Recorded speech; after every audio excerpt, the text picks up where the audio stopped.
Who's Sharon and how would you describe yourself? That is probably one of the toughest questions that you'll ask me. Because a lot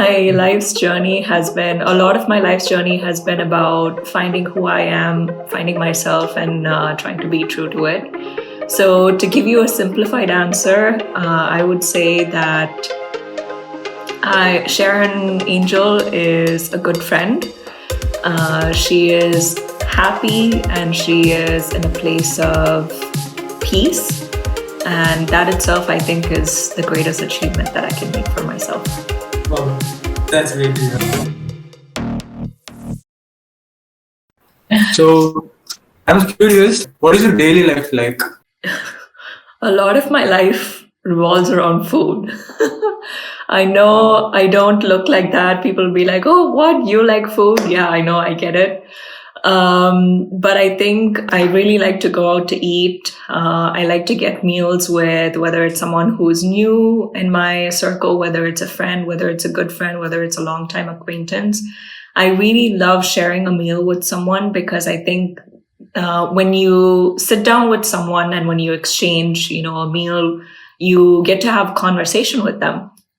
So when you're talking to them, you understand who they are, what their background is. You learn something about them. You learn something about their culture, which might be different from yours. You learn a different perspective on an issue. You learn something about their family, which maybe you don't practice in your family. So it's a learning experience for me, not just about what's in front of my plate, what's in front of me, but also the person. I get to learn them and see the world differently. So my biggest interest, at least in these days, have been to go and try different foods and go eat with different people. That's totally interesting. Then, ma'am, back then on your young age, you have always been creative and artistic skills you have. And you were so confident and bold in front of those cameras too. So how was your childhood filled with those circumstances, ma'am? Well, I would say bittersweet because on one side, I had everything as a child, right? I have a wonderful family.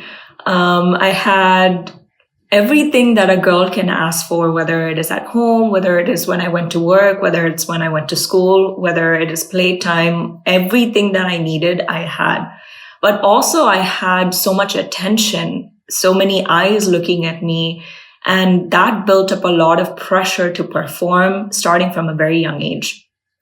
So, my family will tell you the story that I picked up a mic when I was 2.5 years old and I just sang in front of a large audience. For me at that time, the crowds really didn't matter. I didn't have any fear. I didn't have any apprehension of, oh my God, so many people are going to judge me. They're going to see me, because that's what I was born into.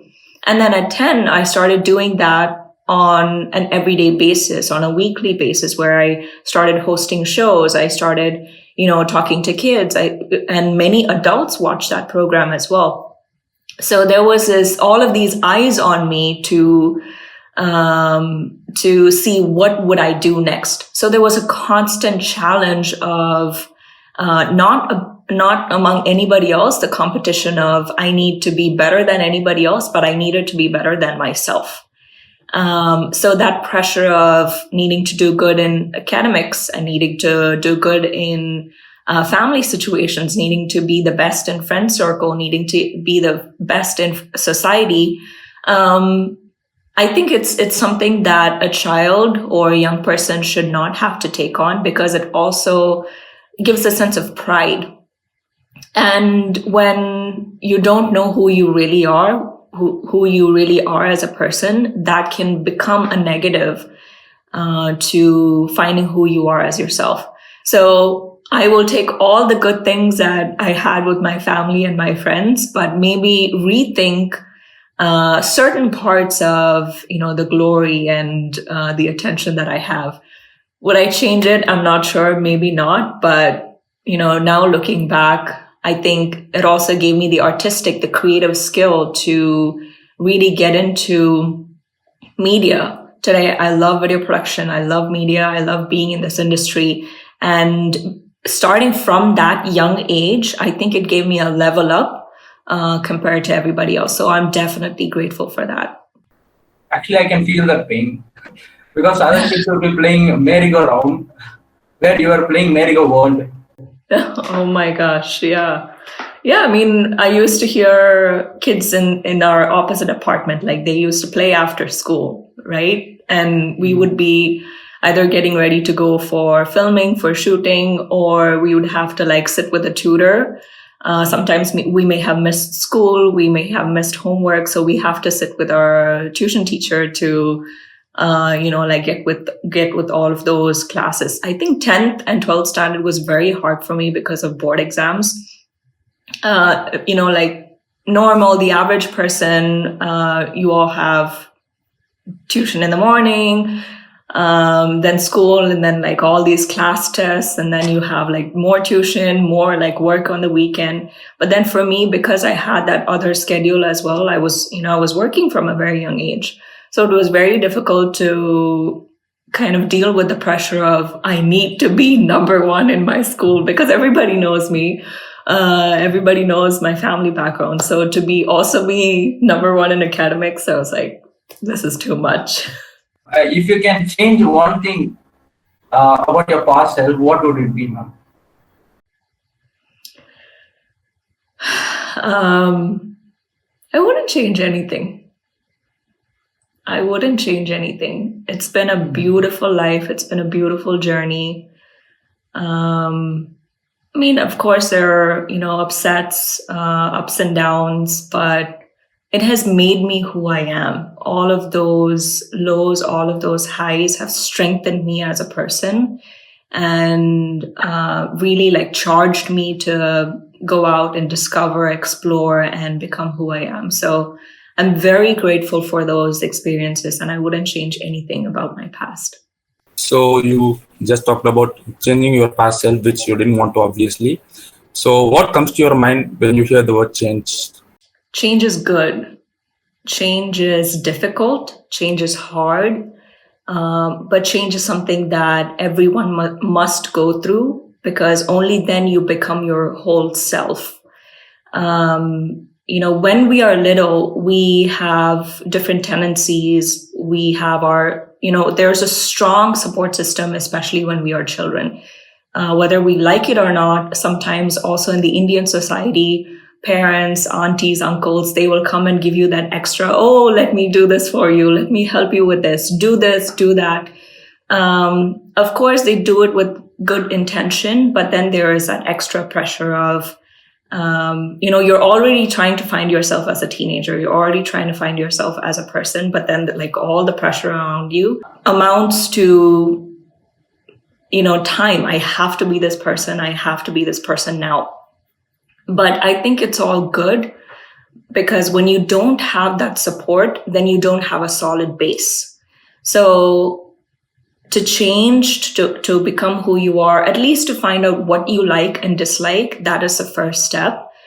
And that I think every teenager, every child, everyone who's becoming a young adult must define for themselves. Because that is what will define the rest of your life, how you react to loss, how you react to grief. It is going to happen in your life. Some kind of loss or some kind of grief is going to happen in your life. How do you react to that? When you're peer pressured, when you're pushed to a corner, when you're shoved to a corner, how are you going to react to that? Are you going to have the boldness to say no and explain to your friends why you're saying no? That takes a certain tenacity, that takes a certain wisdom, that takes a certain knowledge to be able to articulate what you're thinking and why you're saying no. Mental health. Today, there's so many issues with mental health, especially in teenagers and young adults. How are you going to deal with that? That, maybe you can call on religion, you can call on spirituality, you can call on your support system. How are you going to deal with that? The pressure, now I think even in the Indian society, this sexual tension, it's amounting, it's becoming higher, it's becoming bigger. And young people are not taught how to deal with that. How are you going to deal with that? What is your perspective on it? I think teenagers are very curious. Young adults are very curious, especially because it's not taught. So how are you going to deal with that? All of that takes a certain amount of realization and takes a certain amount of time so that you realize who you are first without the pressures of the external sources. So it's very important to know who you are right from a young age and be able to stand strong in your value systems to say, I will say yes to this, but I will say no to this, and not being that intermediate of, oh, I don't know where I stand. And the second part of that is, as a young adult, as a teenager, you should also have the tenacity to, if you've done something wrong, own up to it, stand up to it and say, I will take the punishment for it and learn from it. So I think that's very important for a young adult. That was beautifully said. I think words like peer pressure and other stuff, every teenager can totally relate in this age group. And moving on, previously you said that in your childhood you had everything a girl wanted. So how did you decide to get out of your comfort zone to live an independent life? Like many teenagers don't know how to do it. So if you can tell us anything about it. I'm not going to tell you to rebel and just like go out, because that is not a solution for yourself or for anybody else. It's not going to help anybody. For me, I had triggers. If you've read my book, at least the first few chapters, if you've read it, I had so many triggers in my life that I just shoved down and I didn't act on it. And I wouldn't blame society. I wouldn't blame, like my support system. I wouldn't blame anybody else, especially when we grew up in a society where everything needs to be shoved down, not talked about, and not discussed. Like, we're not encouraged to ask questions. I understand all of that.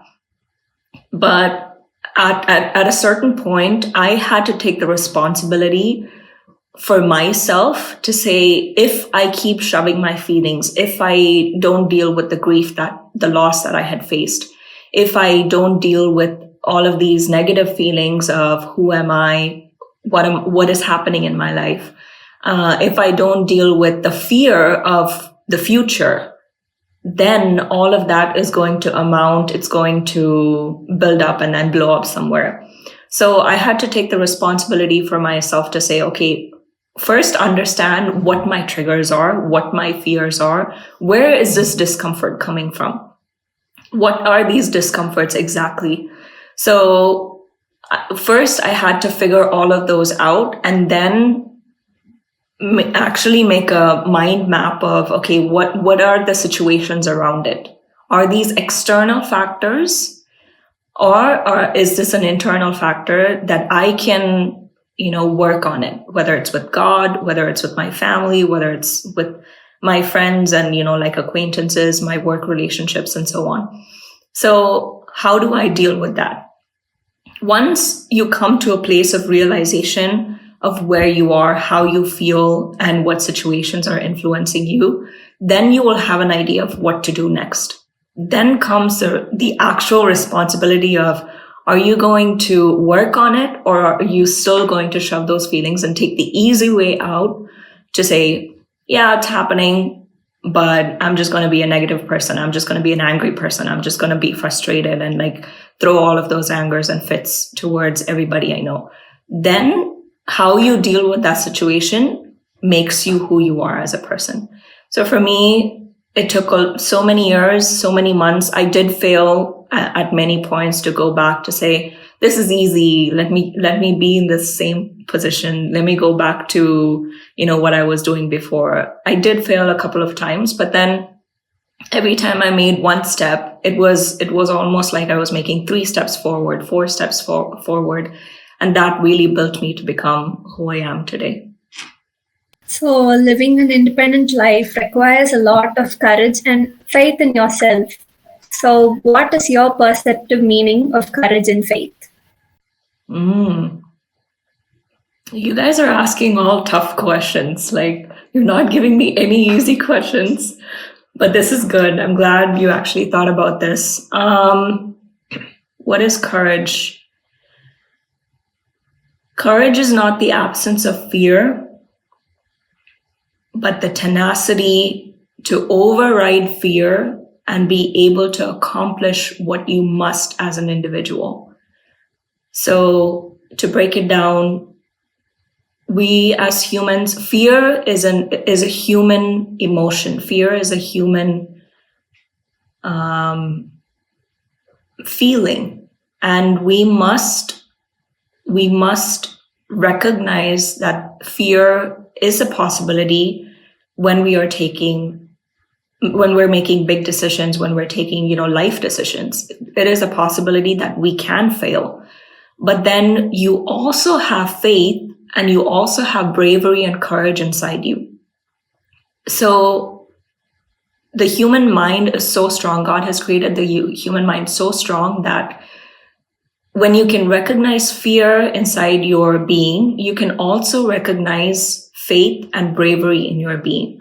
So you have to be able to switch your brain. You have to be able to be strong enough to say, yes, there's a potential that I can fail. Yes, there is a potential that everything can go wrong. Yes, there's a potential that I can lose everything and become who I don't want to be. But there is also the potential that I can win. Also the potential that I can succeed in life. Also the potential that I can become a better person. That is what courage is. And how much a person taps into that courage, how much a person taps into that boldness tells you who that person is. That is their identity. Faith, this has taken me a long time to try to find a definition for faith, because faith has nothing to do with the God that you believe in. Faith has nothing to do with religion itself. Faith is an independent decision. Faith is an independent action that you as an individual project towards your God, project towards this entity that you call your creator. So you can choose to have faith, or you can choose not to have faith. So when you are feeling low, when you're feeling lonely, when you're feeling defeated, you can choose to have faith, because that is also tied to who you are as a person, as an individual. So faith, and also faith has nothing to do with religion. If you don't if you don't do these rituals, if you don't follow these traditions of, okay, every Sunday I need to go to this place of worship, I need to, give money to these people, this organization, I need to be baptized, I need to be, take the classes in Sunday school. All of these are confession of your faith.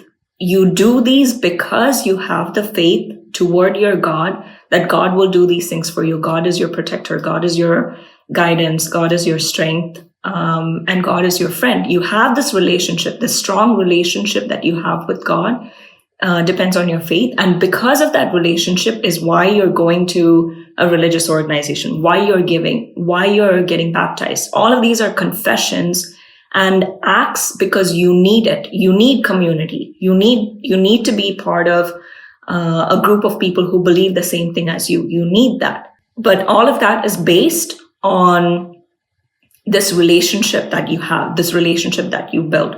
Very simple. When you have a best friend, think of all the conversations that you have with your best friend. You have no boundaries. You say anything and everything. There are no limits to how much enjoyment you can have with this person. There is also potential that you can be hurt by your best friend, but you don't think about it. You're friends with that person because you love them, because you trust them. That is the same thing about faith. That is your contribution toward your creator. That is your contribution toward the relationship that you have with your God. So are both things important for identity? Yes. Can you not have courage and faith to be an individual person? You can. But how strong you are, who you are, depends on all of these characters, all of these personality traits. So knowing how you define courage can be defined in a different way. Faith can be defined in a different way.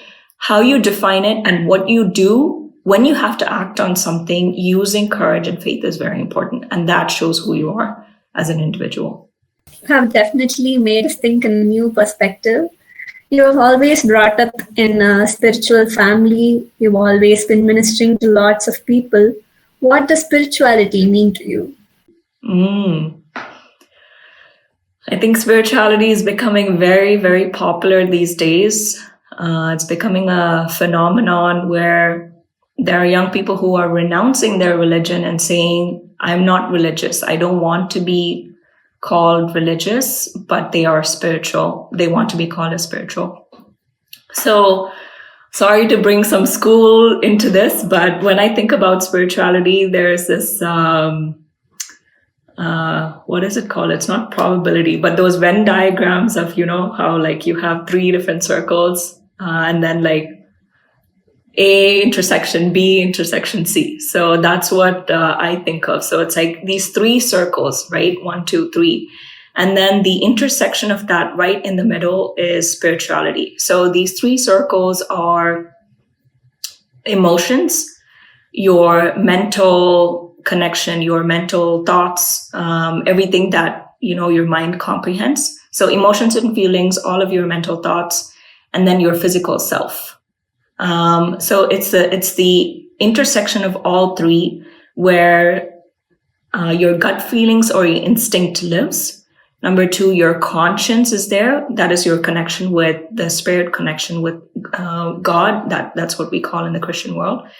And 2, your value system and your morality, where you base your compass of right versus wrong.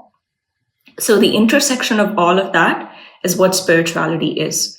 So again, spirituality doesn't have to be based on religion. It doesn't have to be based on rituals, habits, and daily practices. This is your spirit, where how does your spirit influence your emotions? How does your spirit influence your thoughts? How does your spirit influence your body? So the decisions that you make regarding on how your spirit is spirituality. So the actions that your spirit makes is spirituality. So for example, consent. That is, your spirit will say this is wrong, or your spirit will say this is right. Especially with an intimate partner, your spirit will say that. The action that your body makes, the reaction that your body makes, is how spirituality is connected to your body. Same with your thoughts. When you're depressed, when you're lonely, how is your spirit feeling?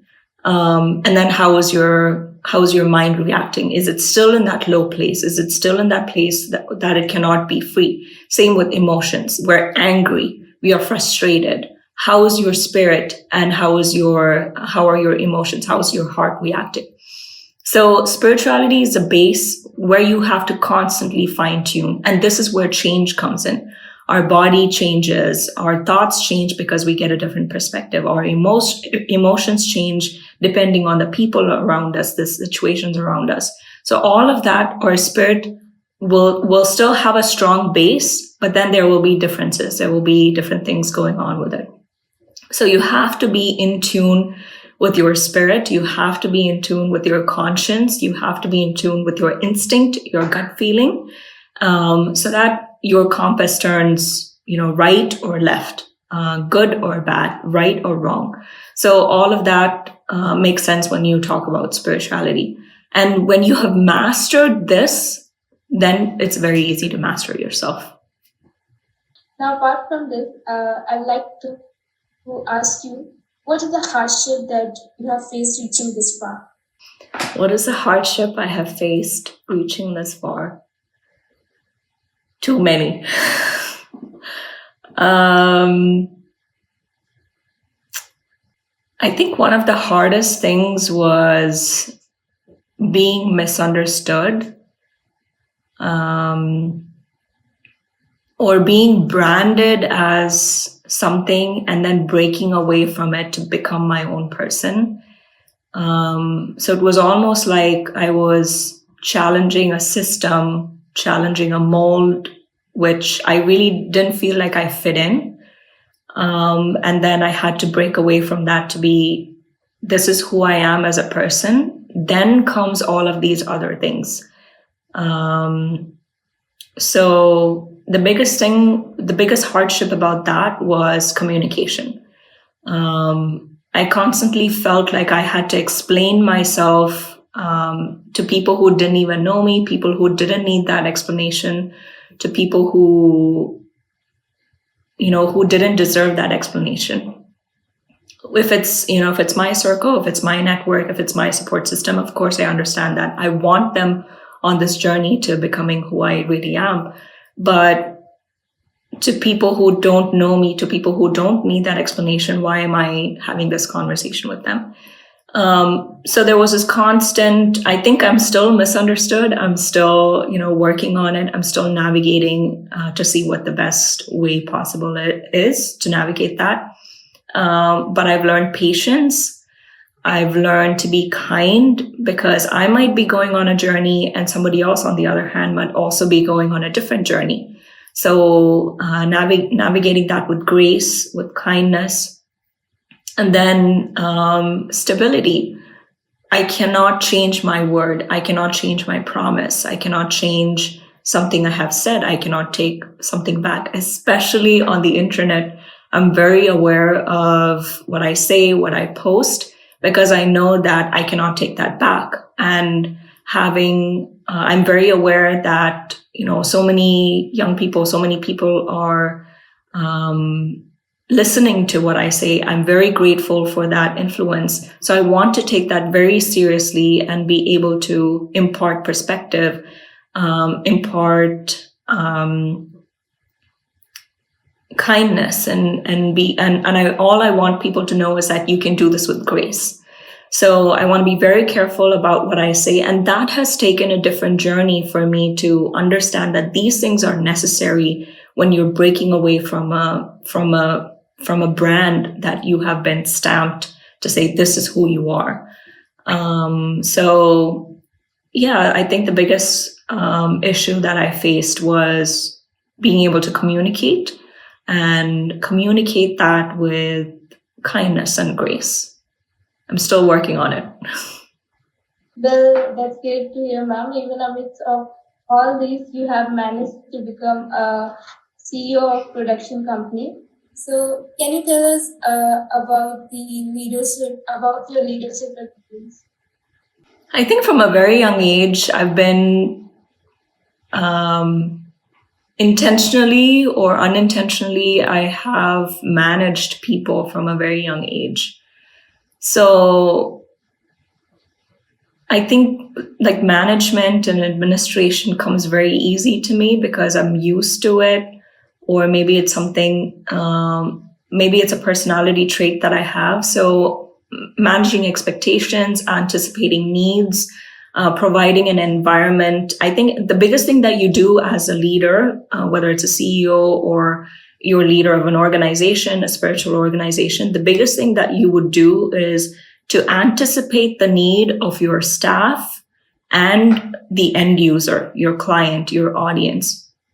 You have to know what they need and provide an environment, number one, to be able to voice those needs. And then when they approach you with those needs, when they approach you to say, I need extra manpower, I need more money, I need more time, I need more resources, you should be able to find a place or be able to communicate with them effectively to say, I am not able to do that for you now, but here's an alternative. So the biggest thing as a leader is to be able to provide a place where they feel heard and also provide a place where they can work effectively, because you're hiring employees, you're hiring staff so that they can do the work. So provide a place for them, whether it's like labor compensation, whether it is peace of mind, whether it is providing a good environment without harassment and so on. The second thing is your client and your end user. In many ways, they drive trends. They drive how the economy should be. They drive how society should be. Because if they want something, if they want a certain thing, then ideally someone else wants that as well. So especially in video production, especially in the media space, it's all about trends. You can buy a camera and then 6 months later, it's out of trend. You can buy a lens and then 6 months later, you have to sell it. So it's all about figuring out what is hot in the market right now. And is it going to serve the company? Is it going to serve the client? Is it going to serve the end user long term? So the CEO title is a glorified title. Essentially, leaders are slaves. Like, you think that, working for somebody else, working for another company is like slave driven, but no, when you're a leader, when you are in that position of authority, the responsibility that you have, the pressure that you have to satisfy your employee and the client takes a lot. So you're constantly making space for what the employee and what the client needs. And a leader who is successful at that and has time for personal life, has a strategy, has a disciplined life, has, a structure, has a good calendar where they can have all of these things, is a successful leader. So I think as CEOs, as leaders, this is something that we're constantly working on. At least I'm constantly working on, because I have multiple projects. I work on different things, and I want to have a personal life. So I'm working on it, and hopefully, my hope is at the end of the day, am I going to bed satisfied? I love what I do. I incredibly love what I do. I'm so happy I chose this direction. I'm so, at peace serving these clients and working with my staff. So I don't want to take that for granted. So at the end of the day, my check is, am I going to bed satisfied? Am I going to bed with a smile on my face? If that has happened, then I'm a successful leader. Ma'am, when we came across your journey, we all heard your podcast too. So this is where I was wondering that you have been hosting many talk shows with many people. So what would be your advice to the young people who are aspiring the same, ma'am? Thank you for listening to my podcast. I'm very happy to hear that. So I'll talk to you from the journalist point of view. I'll talk to you from, like a news anchor, reporter point of view, because I think, again, those who host a show, you are presenting a perspective, you are presenting a worldview to your audience, whether it's 5 people, whether it's 10,000 people, whether it's like 6 billion people, you are presenting a case, you are presenting a fact to your audience. So you as a journalist or a reporter or as a host have the responsibility to say the right things. Even if it means it is horrible, even if it means it's bad news, you have to be able to say it with facts. And that is lacking in many journalistic organizations, many companies. That integrity is lacking. So to be a good host, one, I would say do your research, do your own research. Your producer will come and say something to you. Your vice president will come and say something to you. Your intern will come and say something to you. Some friend will send you something on WhatsApp, which is a forward. You don't even know if that's true. You don't even know if that's right. Don't believe everything. Don't believe everything that you hear. Don't believe everything that you say. Take it with a grain of salt and do your own research. Number 2, to be on camera, to have that kind of influence, you have to recognize the authority and the power that you have to sway people with your words. What you say, somebody will pick it up, they will share it, they will repost it. And if it's wrong, then you have influenced all of these minds in the wrong way. And maybe sometimes the heat doesn't go back to the journalist, the heat doesn't go back to whoever has said it. But young minds especially, it is very essential that you don't corrupt it. So it is very important how you message your story, how you message things, how you say things, the way you say things.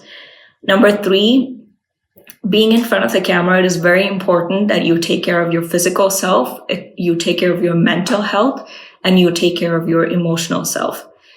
I know that, I've gotten a lot of hate for wanting to present myself well because I'm a girl, because I'm a woman. I've gotten a lot of hate for that. I have gotten over it. But I also believe that only when you take care of yourself, when you're confident, people will look at you. That is very essential to being in front of the camera. Your mental health is very important. Some guy will say something that is completely irrelevant. He will be in some wrong state of mind and say something, especially if you want to become a YouTuber, if you want to become, get on your own podcast. Anybody now can comment and say anything. So you have to be very confident in who you are to be able to say, that's that guy's problem. I'm not going to think about it. I'm not going to worry about it. Your emotional self. It is draining because sometimes, at least for me, I remember having to wake up at 4 a.m. I remember having to be in the studio at 5 a.m. And then going to school and then coming back to do more filming.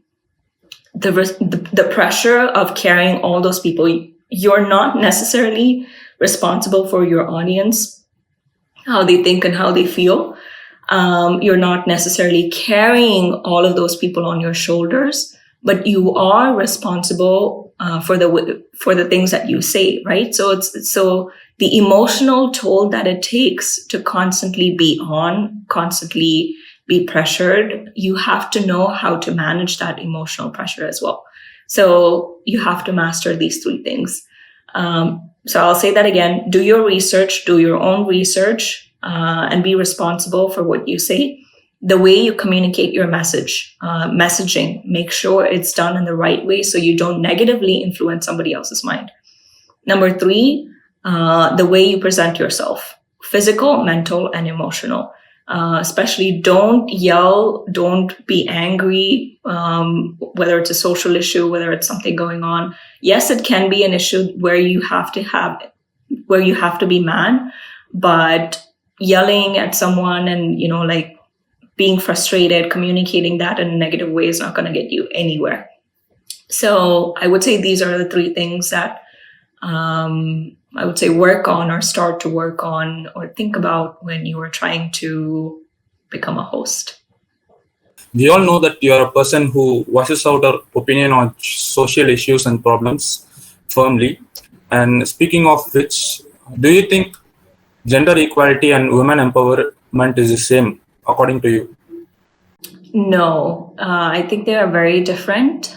Women empowerment is what a woman can need help. She can be from the upper class, she can be from the lower class, she can be from a different caste, she can be from a different background in life. But if she needs the help, if she needs the support, providing that to her. So financially, mentally, emotionally, whatever support she needs, giving that to her so that she realizes that, she can become successful coming out of a divorce, coming out of an abusive marriage, coming out of losing a child, whatever it is. If she wants to stand on her own 2 feet, giving her the support that she needs. That is woman empowerment. Giving her the support that she needs so that she stands on her own 2 legs and is an empowered woman. Gender equality is very much along the lines of feminism, where both the man and the woman are equal. Economy-wise, in society, in money power, you name it, be equal. Even in physical strength, I've seen women who are strong enough to be able to carry things and so on. So gender equality would be issues like the pay gap, in things like law and things like the Constitution, being able to see that men have the same rights as women and women have the same rights as men. So they are very different. Can both go hand in hand to advance a society? Yes, I think both are necessary for a progressive society. But yeah, I would say that they're both very different. So continue with this. ma'am, you have experienced a lot. You meet with a lot of young people of this generation, face issues with their mental health.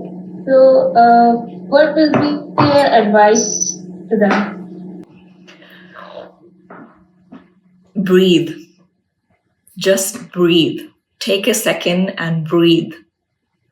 I know things are intimidating. I know things can be frustrating. I know you can get very lonely at times, and you can come to a place where you don't even know how to express yourself. I understand it.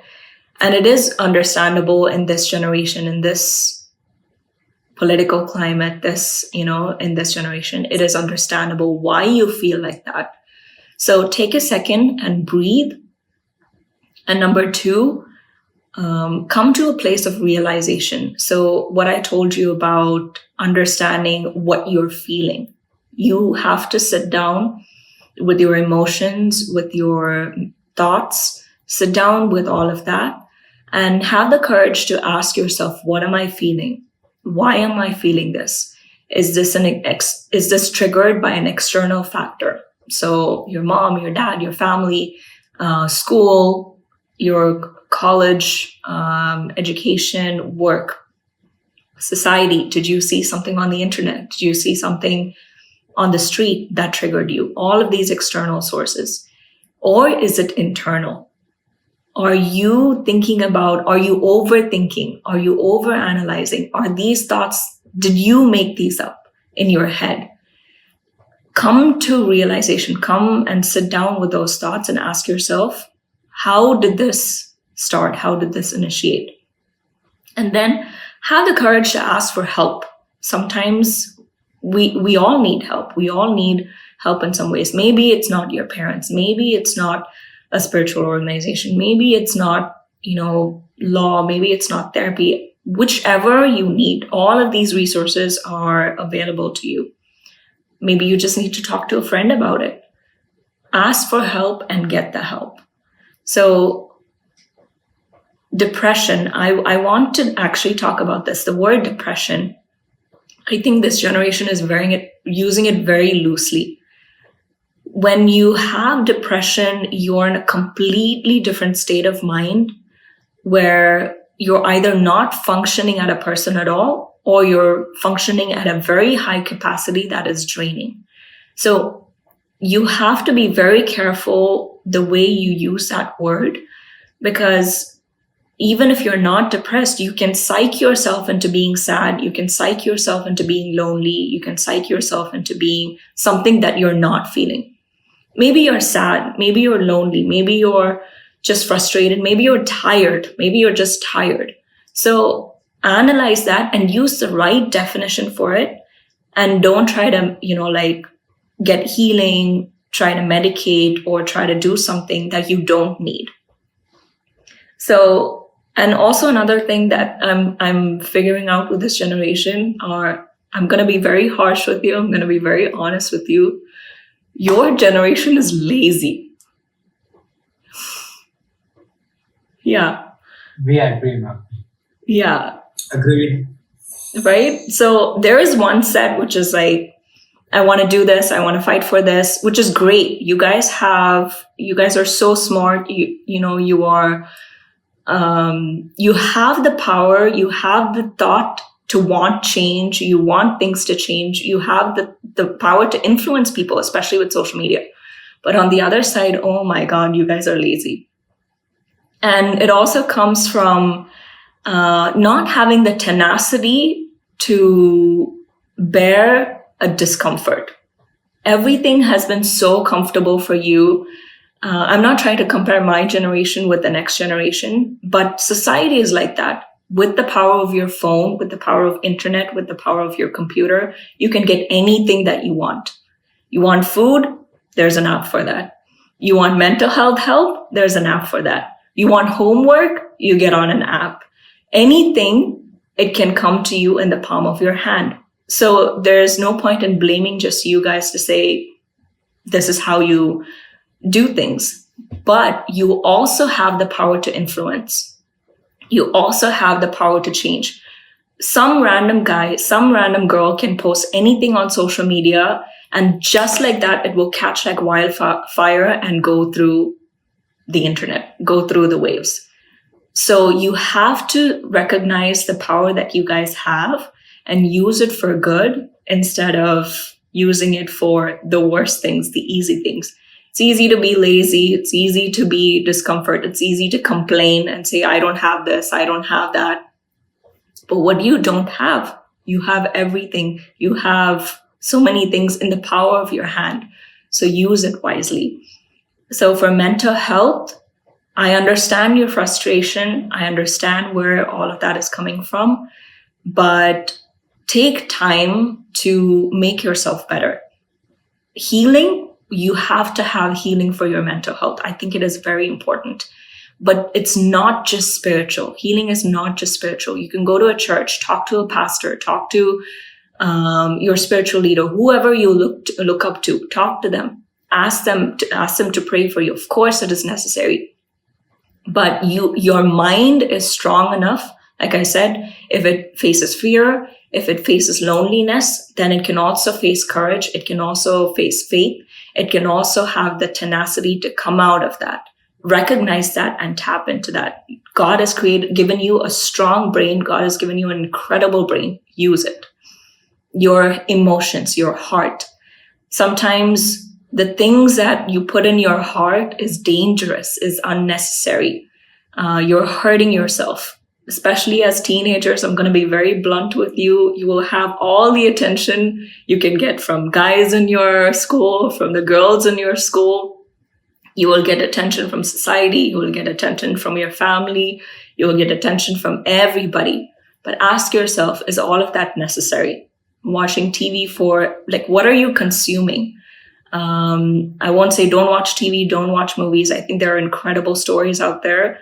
But choose what you watch. Choose what you consume, because all of that is going to affect your heart. Listen to your heart. Your heart might be hurting. So work on that. And most importantly, just take a breath. It's okay. There's a lot of pressure. There's a lot of frustration. There is things to be frustrated about. I get it. But just take a deep breath, because we are counting on you to change a lot of things. I'm pretty sure that your advice would be very useful. So you would have heard about the marital strike going on in India by the men. What's your opinion on it? I have a lot of opinions. But so I was reading up on that, and I wanted to do an episode on my podcast on that, because I think it's very important that we talk about this. So I wanted to, read about something and share with you, some observations that I made. So one is the Section 375, right? It was brought into the Constitution back in the day in the British time in 1830. So if you read what this is, it'll show you that there is a patriarchy. To everyone who is saying that there's no patriarchy, it is really not in the system, this is the definition of patriarchy. And then so when the Delhi High Court recently, they were talking about they were talking about removing this from the Constitution. This is a quote that I read. The definition of rape as per Section 375 of the Indian Penal Code includes all forms of sexual assault involving non-consensual intercourse with a woman. However, Exception 2 to Section 375 exempts unwilling sexual intercourse between a husband and wife over 15 years of age from 375's definition of rape, and thus immunizes such acts from prosecution. So this is horrible, because this violates a woman's rights. This violates a human right, where to say that if you consent to marriage, if you're signing that paper, you're signing that document of marriage, the day you do that, you're consenting to non-consensual rape. And this is only for the woman, not for the man. So you can see how women's rights and the human right is violated. Obviously, there is no balance in the structure. And there were men, so the men are fighting against this. This is what they're fighting against and saying, if we remove this, then women will take advantage and use it in the wrong way. If we remove this, culturally, this is not how marriage is set up, and it is not right. So you can see the misogyny there, where this section can privilege and can be used for one sex of the society and not for the other. So it is explicit. Now the misogyny has come out to say, if this section, if it was, let's say it was written for the woman, how would the men feel? There is no one to ask that question. So moving on, as per law, a wife is presumed to deliver perpetual consent to have sex with her husband after entering into marital relations. So there are many things that India is fighting for, the society is fighting for, to remove colonial laws, to remove the laws that were made in British times, because it is not part of Indian culture, right? I understand that certain things need to be removed. So we are in line with the ancient religion. We are in line with the culture. We are in line with why India got its independence. But this is one of the biggest things that you can actually fight for and you can actually remove if you are really serious about removing the laws and acts that were made for India during the British times, during the colonial times. If you're really serious about removing things that, erasing the slavery, the colonialism that we had back in the day, remove this first. And I keep that as a challenge for whoever is saying colonialism and British times are influencing our culture in the wrong way. So also, India is one of the 36 countries, including Pakistan, Afghanistan, Bangladesh, Egypt, Algeria, and Botswana, that have not criminalized marital rape. So India definitely needs to get off this list. That was beautifully said. Have you ever heard about the hashtag NotAllMen? Yes, but tell me more. Is that trending now? No, not right now, but do you agree with that? Absolutely. I think I get asked questions about feminism, right? Like, can men be feminists? Like, feminism is basically like men and women wanting to be equal, and a man or a woman can be a feminist. Some of the connotation, some of that movement in the 60s, when it started in the 80s, did not go well because of political tensions. I get that. But not all men rape. Not all men are evil. Not all men want their wives to just sit at home, give birth to a baby, clean the kitchen. Not all men are like that. I will say that if we want women empowerment, this is what I say all the time. If we want women empowerment, men should also become a part of that movement, because the burden of having a family, the burden of whether this kid did their homework, did this kid eat, does this kid have a uniform? Is this kid's uniform clean? It always falls on the woman. And then on the man, do I have enough money to send my kid to a good school? Good school as in a private school, not just a government school. Do I have enough money to send my kid to college? Do I have enough money to be able to take my kids out? Do I have enough money to buy expensive toys for my kids so that I can make them happy? For tuition costs. All of this falls on the man.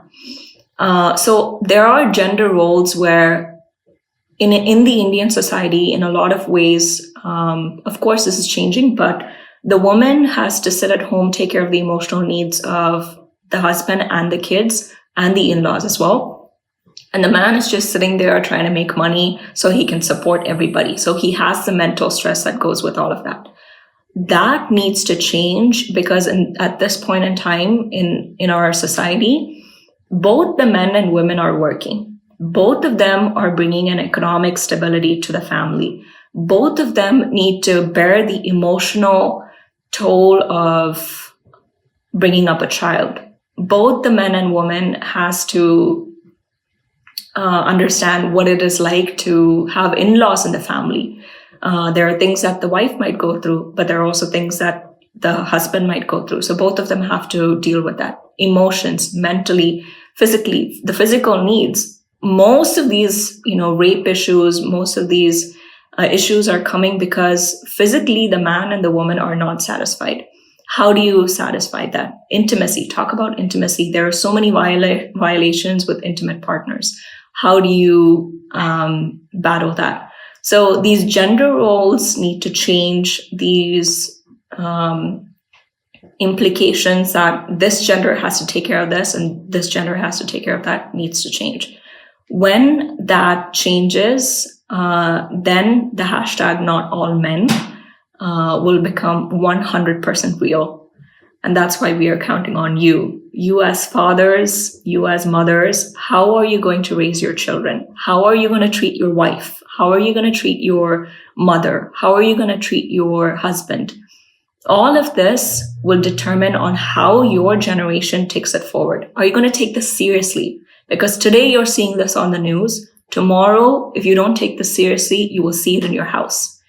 Then it's too late for you to try to change. Then it'll be too late for you to get rid of your pride and ego, because this is a pride and ego issue.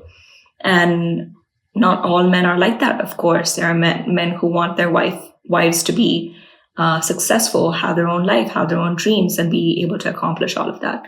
So that hashtag becoming 100% real depends on you guys.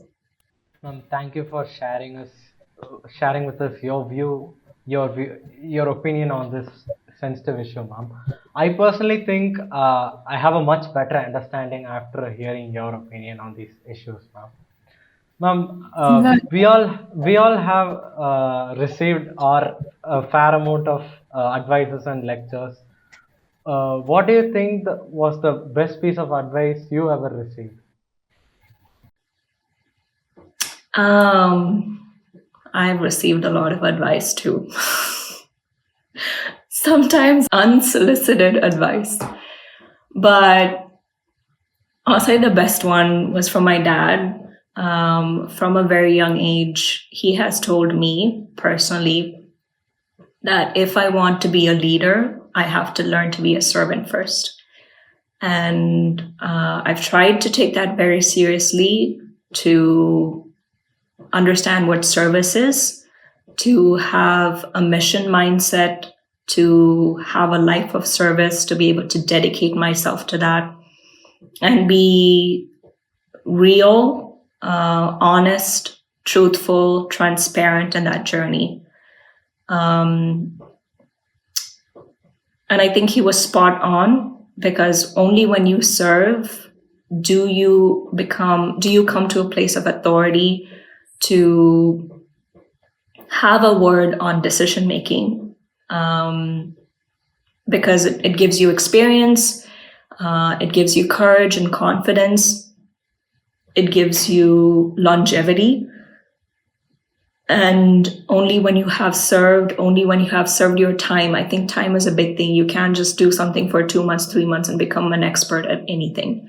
You have to give it time. The frustrations, the breakdowns that you go through, very important when you're serving, when you're in the service, especially when you're in the service industry. All that will make you a leader, and all that will make you a leader who's heard, a leader who's respected, a leader that people will need and look up to. So if you want to be a leader, be a servant. Once again, I thank you for spending your valuable time with us. It was a pleasure to have you, ma'am. We are very grateful for this opportunity. Thank you for sharing with us your knowledgeable experience and your views on various topics, on various questions we asked you. We sure have learned a lot from this time with you, ma'am. Thank you once again. Thank you. You guys asked great questions, very, very direct, very deep. And yeah, I love spending time with young minds because you guys are very bold. You don't care. You just ask what's on your mind. So it was great. Thank you for having me.